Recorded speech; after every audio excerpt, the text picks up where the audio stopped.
Now, as I'm sure a lot of you know, just recently, this past Sunday, from when I'm recording this, George A. Romero passed away, and I figured I had to do some kind of George Romero-related video, like I had to review some kind of George Romero-related film. Now, I've already reviewed the original Night of the Living Dead, along with the original Dawn of the Dead and the original Day of the Dead, and I've reviewed Land of the Dead. I still haven't gotten around to reviewing Diary of the Dead and Survival of the Dead.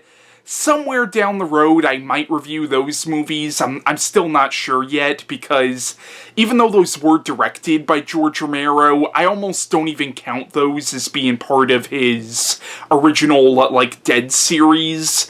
But I had to do some kind of George Romero-related video, and I also already reviewed the Creepshow movies, so I had to review something, so I decided to review the 1990 remake of Night of the Living Dead. Now, George Romero did not actually direct this. This was actually directed by Tom Savini, but George Romero did write the screenplay for this movie, and this was also a remake of course, the original film, which was his first movie, and Romero was also one of the executive producers for this film, so even though this is not a George Romero film in the sense that he didn't direct it, he still was very instrumental in the production of this film. Now, before I get on to this actual review, I just want to give a few words about George Romero. Now, I really did kind of grow up on George Romero's films, and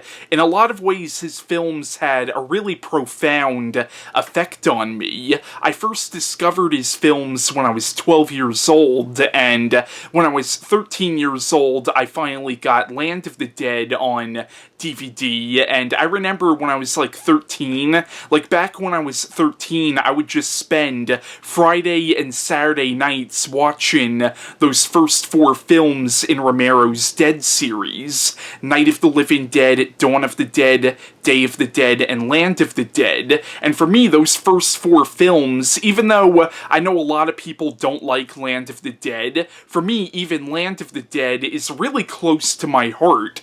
Like, those first 4 Romero zombie films are, once again, they're very important films to me in a lot of ways, and also, some other George Romero properties that are really close to my heart are, of course, Creepshow and Creepshow 2. And Romero really was one of the godfathers of modern horror. I mean, he was right up there with Wes Craven and John Carpenter and Tobe Hooper, but he kind of came before those directors. And it's a damn shame he's gone, and he definitely left behind a legacy that is going to outlive probably even me. Now, before I get on to discussing this remake, I want to talk a little bit more about the original Night of the Living Dead. Now, I've already done a review of the original Night of the Living Dead, so if you want to know more of my thoughts on this film, just check out that review, which is on this YouTube channel. But the original Night of the Living Dead is just such a classic movie, and it's the film that really did create the modern-day zombie film, because even though that wasn't the first zombie movie, it was the first zombie movie to use the premise that if you get bitten by a zombie, you become a zombie. That was an original premise for that movie, and pretty much almost every zombie movie after that has ripped that premise off to a point where now that premise, the idea of if you get bitten by a zombie, you become a zombie, that's pretty much considered to be standard for the zombie genre now. So Night of the Living Dead, the original film, really did create the modern zombie film. Now, even though the original Night of the Living Dead was, for the most part, a pretty original concept, The movie does borrow a lot from the Richard Matheson novel, I Am Legend, and George Romero does admit this. Now, the novel I Am Legend was about vampires taking over the Earth. Of course, Night of the Living Dead is about zombies taking over the Earth, but Romero based the zombies in Night of the Living Dead off the vampires from I Am Legend. But even though it does borrow a lot from I Am Legend, for the most part, it's still a pretty original film, and it was the first zombie film of its type. And if it wasn't for Night of the Living Dead, we would not have stuff like Resident Evil or The Walking Dead. Like, none of that would exist if it wasn't for the original Night of the Living Dead. Now, 10 years later, in 1978, George Romero followed Night of the Living Dead up with a sequel, Dawn of the Dead, which in a lot of ways was just as groundbreaking, if not more groundbreaking, than the original film. Then in 1985, George Romero followed Night of the Living Dead up with another sequel, Day of the Dead, which for years has been considered to be the black sheep of the franchise, but truth be told, I actually think Day of the Dead might be the strongest film in Romero's Dead series. Then in 2005, which was 20 years after Day of the Dead and 15 years after this remake, George Romero followed Night, Dawn, and Day up with a fourth installment of his Living Dead series titled Land of the Dead, which I actually enjoy quite a bit. And then after Land of the Dead, he followed it up with Diary of the Dead and Survival of the Dead. And I've reviewed the first 4 Dead films. I still have not gotten around to reviewing the last 2 films in Romero's Dead series. I might do that eventually, but as I mentioned before, I don't 100% count the last 2 films. Now I'm finally getting on to the actual review of this movie. Sorry about all that, but I really couldn't talk about the remake without also talking about the original film and the series that it spawned, and this film was very much spawned from that series, even though this film did come out years before the series was actually finished with Land, Diary, and Survival. Now, this remake came out in 1990, and the film was written by George A. Romero, who of course created the original film, but the film was also directed by Tom Savini. Now, Tom Savini is perhaps most known as a makeup effects artist. He did the makeup effects for Dawn of the Dead, Day of the Dead, and Creepshow. He also did the makeup effects for films like The Burning and Friday the 13th. And I have to say that Tom Savini's directing in this movie is actually pretty good. Now, I'm pretty sure prior to this he directed a few episodes of Tales from the Dark Side, but his directing in this film, once again, it's pretty good actually. Like, it's actually a really well-directed movie. Now, I'll admit, I'm sort of 2 minds of this movie. I just want to say right off the bat that I do love this movie a lot, but I'm also sort of 2 minds of this movie. One part of me loves the film and thinks it's one of the most underrated horror films of the 1990s, but then there's the other part of me that every time I watch this movie, I do enjoy it, but it also gets me in the mood to watch the original film again, and also the original film was such a groundbreaking movie. Like, when that movie came out, there really wasn't anything like it, and this film really is kind of a rehash of the original film, so in that sense, it's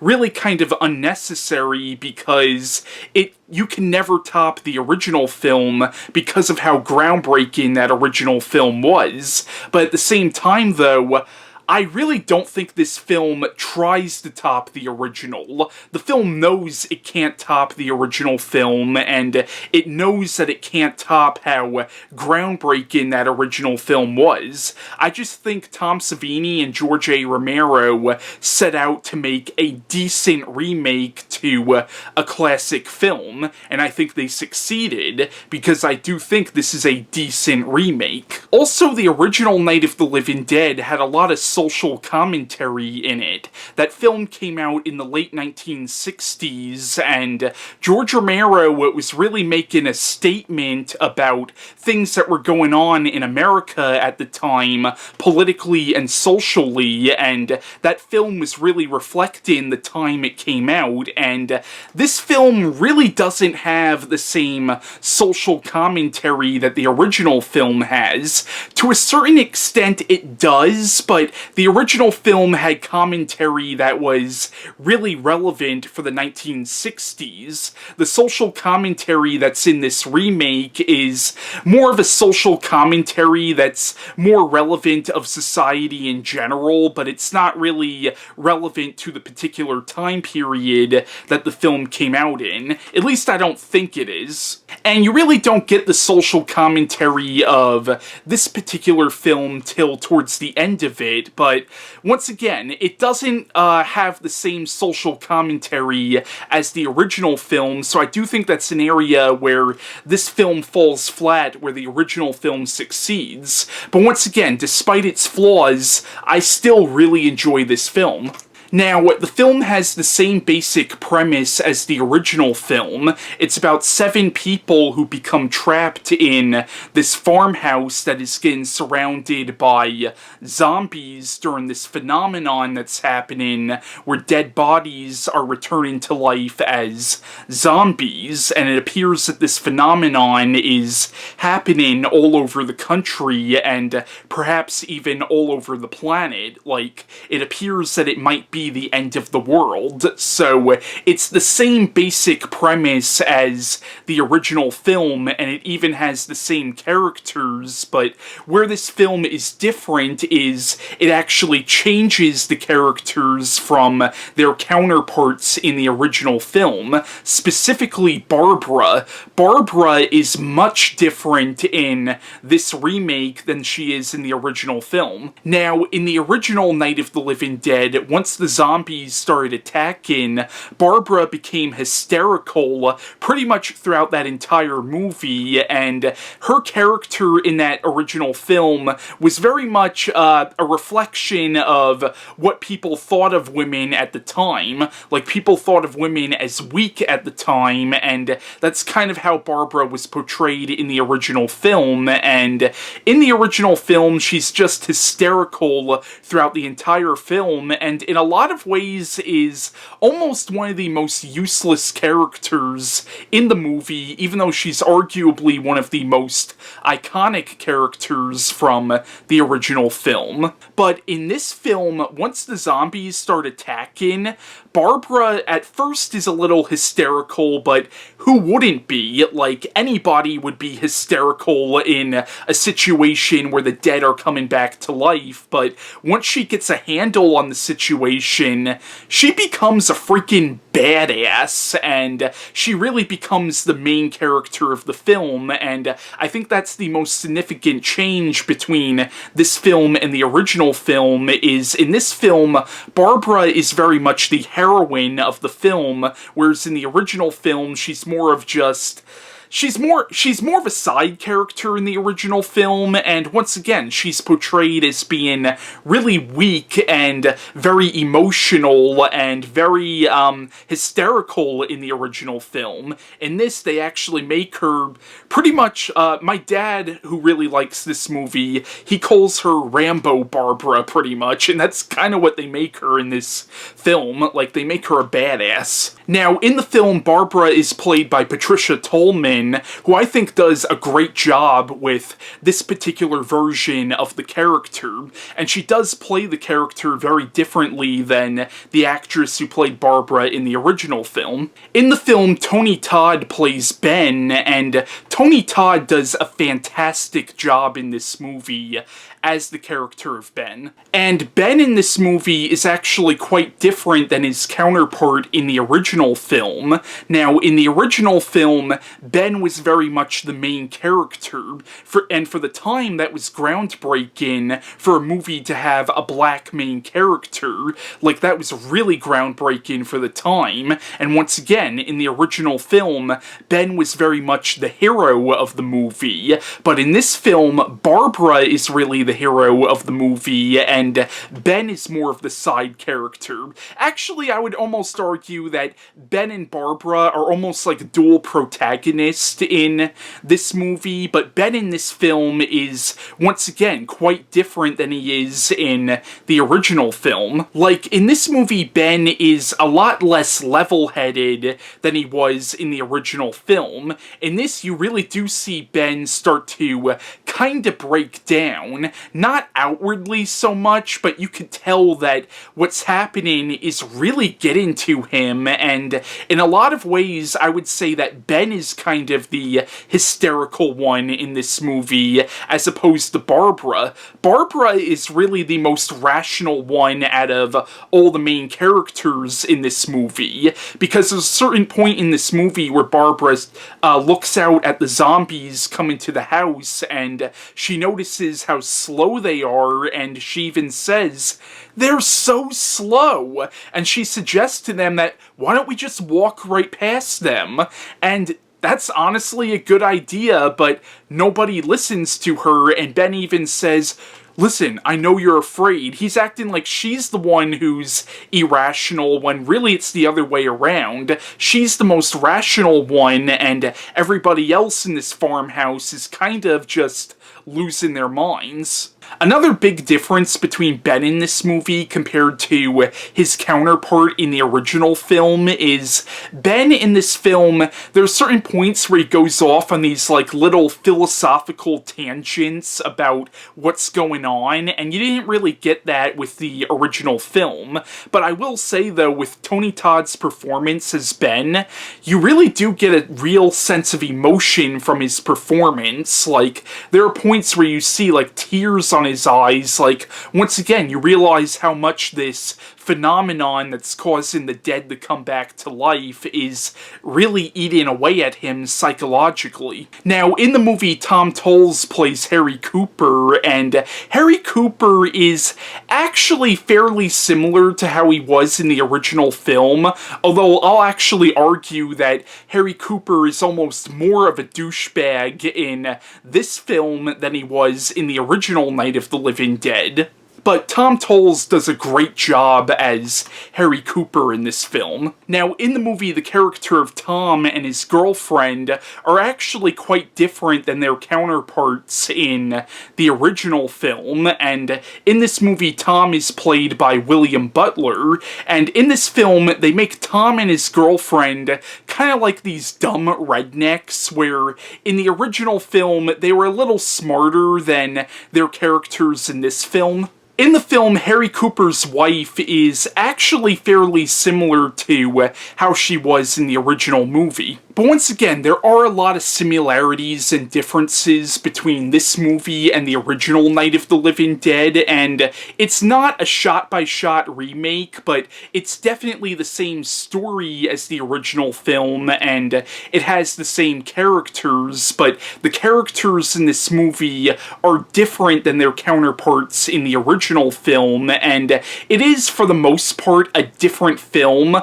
while it still has enough similarities with the original film for it to be a remake. And once again, it's the same story, but I would say it's made more with the sensibilities of the 90s. And this movie does include a lot of nice tributes to the original film. For example, the opening scene of this movie is pretty much a shot-by-shot remake of the opening scene of the original film, which was the infamous "They're Coming to Get You, Barbara" scene.